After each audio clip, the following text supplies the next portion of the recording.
هنشوف بقى العلاقة العكسية بقى. العلاقة العكسية معناها انه اذا تغير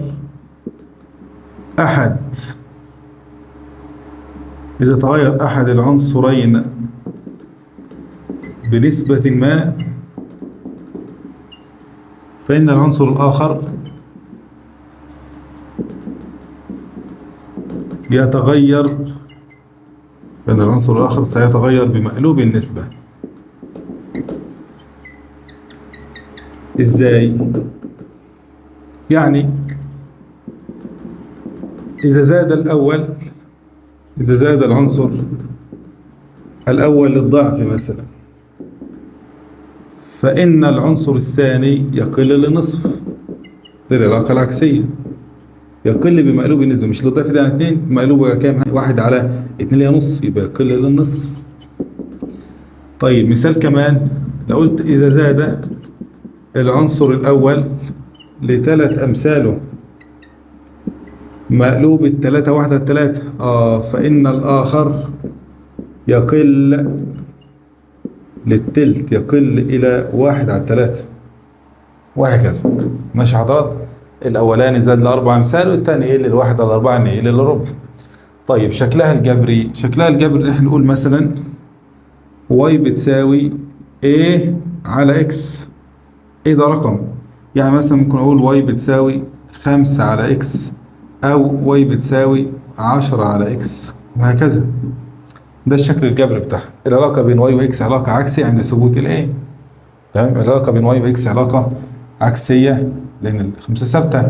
العلاقة بين y و x علاقة عكسية لأن ال10 ثابتة. طيب شكلها البياني، بص كده، لو حطينا هنا كده y وهنا كده x وقلنا y بتساوي a على x، خد بالك لو x بصفر والواي بما لا نهاية، لو الاكس بتساوي صفر في اللحظة دي y هتساوي ما لا نهاية. طيب لو الاكس بتساوي ما لا نهاية، الواي كده الناتج كده بصفر، الواي هتساوي صفر. يبقى انت عندك كده ايه حالتين اهو، تمام كده. وبالتالي لو الاكس بصفر الواي ما لا نهاية، لو الاكس ما لا نهاية الواي بصفر. طيب كل بقى الاكس ما تزيد، المشهد اهو، كل الاكس دي اللي في المقام دي ما تزيد، الواي دي طبعا هتقل. خلاص؟ فشكل العلاقة بيبقى عامل ازاي؟ بيبقى عامل كده، منحنى نازل، منحنى يا شباب.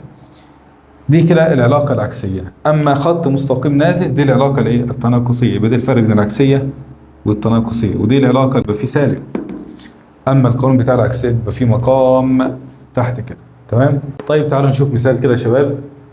هنا لما يقول لك مثلا R بتساوي رو اي في ال على ايه، القانون ده عندك في أول درس في المنهج تالتة ثانوي.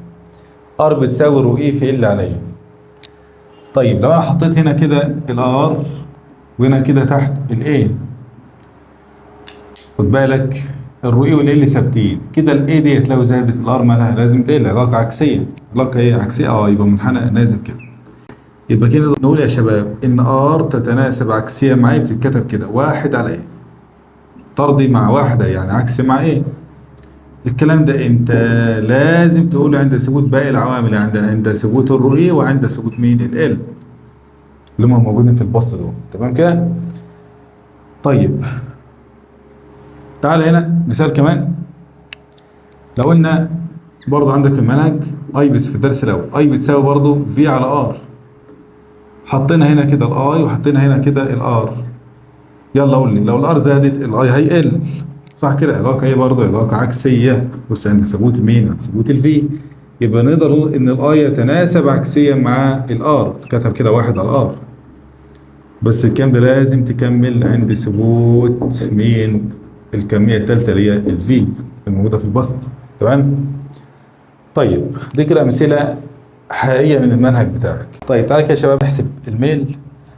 طيب عندنا علاقة اهو بتقول لك واي بتساوي 4 على اكس. أنا عاوز أشوف شكل العلاقة عامل إزاي. طبعا إحنا عارفين إن هي لازم تطلع منحنى بين الواي والإكس. طيب نفترض إن أنا مش عارف، عوض يا سيدي يلا بالقيم اللي موجودة للإكس دي. هنعوض مرة بصفر، لو الاكس بصفر واي ما لا نهاية. طيب لو الاكس بواحد الواي 4 على 1 فال 4، يبقى لو الاكس بواحد الواي ب4. النقطة هنا كده. لو الاكس ب 2 4 على 2 فال2 يبقى واي ب 2 يبقى النقطة هنا صارت 2 و2. لو الاكس ب 3 بقت 4 على 3 4 على 3 اللي هي 1 وتلت 1 وتلت يعني مثلا فين يا شباب هنا كده. لو الاكس بأربعة الواي بواحد هنا كده. فشكل العلاقة عامل ازاي؟ بص وصل بقى النقاط كده يبقى العلاقة هي عكسية يا شباب. تمام. طيب ينفع احسب الميل للعلاقة العكسية؟ طبعا لا. الميل اسمه ميل الخط المستقيم يبقى لا يحسب الا للخط المستقيم. طبعا احنا عشان نحسب الميل للمنحنى لازم نحدد نقطة معينة وناخد مماس لها ونجيب فرق الصادات على فرق السينات وهكذا. بس ما علينا منها دلوقتي. طيب تعالى كده نشوف بقى واي بتساوي 4 في 1 على اكس. خد بالك هي دي هي نفسها دي. انا عملت ايه؟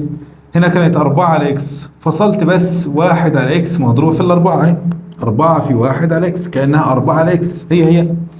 بس انا هنا بقى في السينات بدل ما السينات كانت اكس خليتها انا 1 على اكس. تمام؟ يعني السينات القيم دي مش للاكس لا للواحد على اكس على بعضها. طيب لو الواحد على اكس بصفر واحد على اكس بصفر دي على بعضها كده بصفر دي على بعضها بصفر صفر في 4 بصفر يبقى كده الواي بصفر.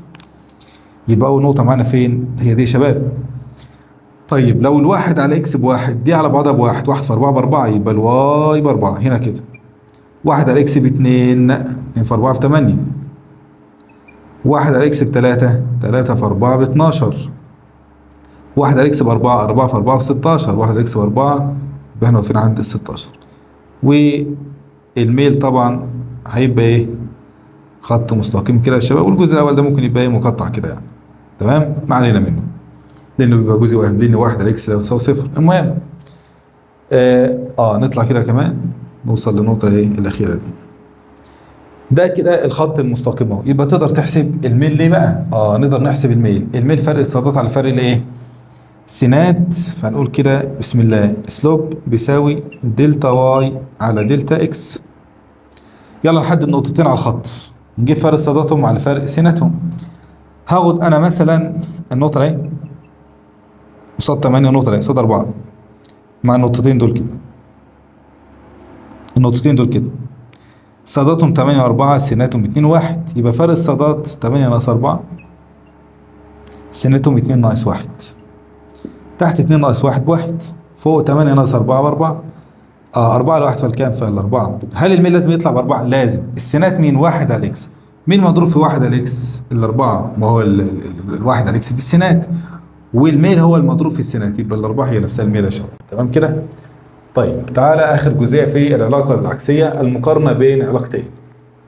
طيب هنا رسم لك علاقتين عكسيتين اهمت مسمي المنحنى ده ايه والعلاقه ديت او المنحنى ده بي. احنا عايزين نعرف دلوقتي ازاي نقارن بينهم وازاي نعرف مين الاكبر في الواي. تمام؟ بكل بساطه يا سيدي هتيجي عند الاكس كده وتثبت الاكس وتطلع فوق لحد ما تخبط او تصطدم بين المنحنيين. لقيت نفسك اصطدمت بالمنحنى واي هنا كده. ده كده الواي بتاعت المنحنى ايه. خلاص اصطدمت بالمنحنى ايه هنا كده واصطدمت بالمنحنى بي هنا كده. يبقى ده كده مين؟ الواي بتاعت المنحنى بي. يبقى مين اكبر في الواي عند ثبوت الاكس؟ البي طبعا. يبقى دلوقتي هنقول كده عند ثبوت السينات اكس. تمام؟ لقينا قيمة واي بي اكبر من واي مين؟ من واي ايه. تمام يا شباب؟ وممكن احنا نثبتها قاعدة دايما الاكبر في الصادات دايما الاكبر في الصادات واي هو المنحنى الابعد. خلاص كده؟ دائما ممكن تثبتها قاعدة كده الاكبر في الصادات ماشي هو المنحنى مين؟ الابعد. يعني دلوقتي لو انا اديتك واحدة من عندي تانية هذا محور صادات وهذا محور سينات هنا ار وهنا ايه. طبعا علاقة عكسية واحنا لسه كاتبين القانون من شوية ار بتساوي رو اي في ال على ايه. تمام كده؟ وانا رسمت لك منحنين اهمت قلت لك مين فيهم اكبر في الار. يلا على طول سميت ده اكس وسميت المنحنى ده واي وانا مغمض المنحنى واي على طول هو الاكبر في الصادات المنحنى الابعد. عايز اتاكد ثبت الايه. انت هنا اصطدمت مع الاكس هنا كده. تمام؟ واصطدمت مع الواي فوق هنا كده. يبقى دي كده الار بتاعت الواي ودي كده الار بتاعت الاكس. يبقى على طول الار بتاعت الواي اكبر من الار بتاعت مين؟ بتاعت اكس، وممكن كنت قلتها على طول لان واي هو الابعد طبعا عند ثبوت الرو اي والال طبعا. يلا يا شباب كده بفضل الله خلصنا العلاقه العكسيه، يلا ندخل على الجزئيه اللي بعد كده بقى العلاقه الثابته والعلاقه التربيعيه، يلا بينا.